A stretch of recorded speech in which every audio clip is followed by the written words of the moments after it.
लेकिन यहां उल्टा है। अगर हम कोई भी कर्म करेंगे तो पहले हमारा जो सोच होगी वो उसके फल पे होगी। ये सोच नहीं होगी कि हमारा धर्म है इसका पालन करना।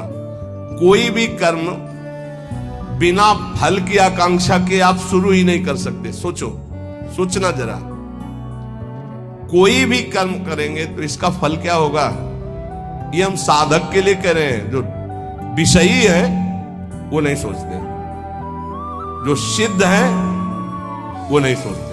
दोनों बात समझना। जो विषयी है वो ये नहीं सोचते कि इसका परिणाम क्या होगा, जेल मिलेगी कि दुर्गति होगी कि नरक जाएंगे कि शरीर नष्ट हो जाएगा, ये कुछ नहीं सोचते। जो सिद्ध है वो पूर्ण तृप्त है, इसलिए केवल शास्त्र सम्मत कर्म करते हैं। वो फल की आकांक्षा या फल की सोच ही नहीं रखते। जो बीच में है, ना पूरे विषयी है ना पूरे साधक है, वो पहले फल सोचते हैं। परिक्रमा का क्या फल होगा, सत्संग का क्या फल होगा, यह करेंगे तो इसका फल क्या होगा। फल पर दृष्टि रखने वाला अध्यात्म को धारण नहीं कर पाता है।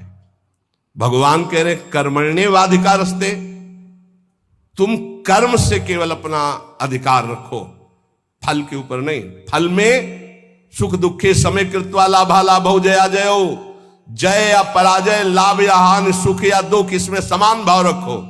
यह अध्यात्म, और यह तो सिद्ध पुरुष का लक्षण है। अब यहां ध्यान देना है, मैं कर्म करता हूं, ये कर्म मेरे लिए है और इसका अमुक फल मिलेगा, ऐसी जन साधारण साधक की स्थिति रहती है। ये उसके बंधन का कारक है, चाहे जितना बड़ा कर्म कर ले। ध्यान से सुनना, ये गीता जी है। ये मैं कर्म कर रहा हूं, इस कर्म का मेरा ये फल होगा।